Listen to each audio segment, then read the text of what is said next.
with a reward or a punishment is the match. Does it match the child? Now, you have to know your child, and you do, because you're the parent. Hopefully you know your child. So you're going to think about what will motivate my child? What will be a punishment for my child? If you use a reward and it doesn't improve the behavior, then it's probably not a good reward. You should use something else. If you use a punishment and it doesn't decrease the occurrence of that behavior that you don't want to see, then it's probably not a good punishment. You want to know your child and get rewards and punishments that fit your child. Secondly, you want to have the level of reward or punishment match whatever the child did. So if the child only did something that was a little thing, maybe they said a cuss word at school, you don't want to punish them with 30 days of lost privileges, unless that's on your worst things ever list. And go by what your family values are. But always keep in mind that you never want to over-reward or under-reward, and you never want to over-punish or under-punish. Finally, you're going to keep in mind that your child is a certain age. If they're 5 years old, they might be rewarded with a penny or a quarter probably, right? And they might like ice cream. At age 16, they're not going to respond to a quarter unless there's a lot of them, right? So think about what is age appropriate as well. The last thing I'll mention is that if you can have a logical consequence, something that fits with what they've done, that is best. So say they've put off doing the chores that they were supposed to do. Well, they need to finish those chores before they get to watch the movie that they were going to get to watch.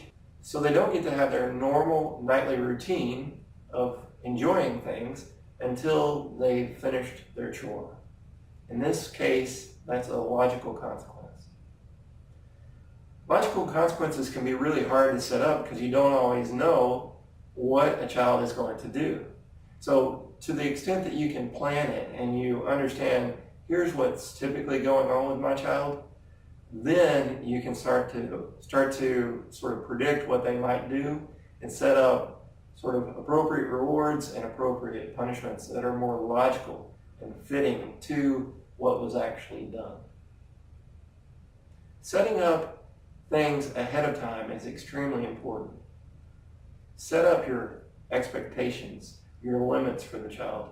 When you're with the babysitter, here's how you should act. When you're in a disagreement with your sibling, here's how you should act. When you're at school with your teacher, here's how you should act. And tell them, if you act this way, you'll get a reward. If you act this other way, that's a poor choice. You will get a punishment. Essentially, you're putting the power in the hands of the child. You're saying, look, you have the choice to make this decision. It's basic choice theory.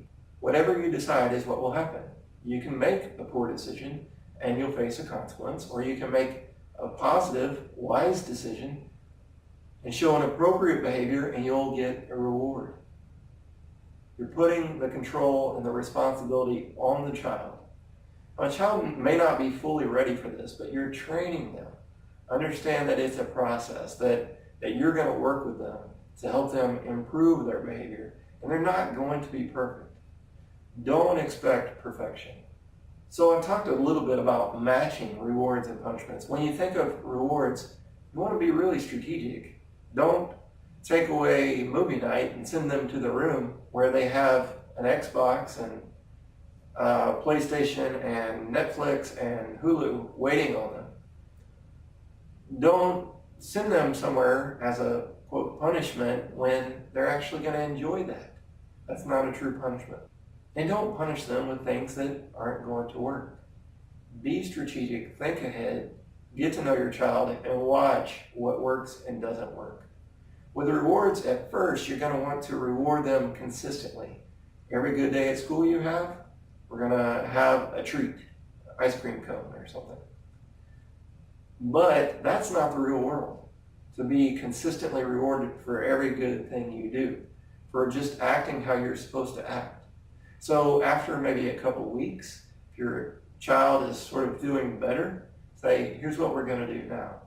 You're going to get a sticker for every good day that you have.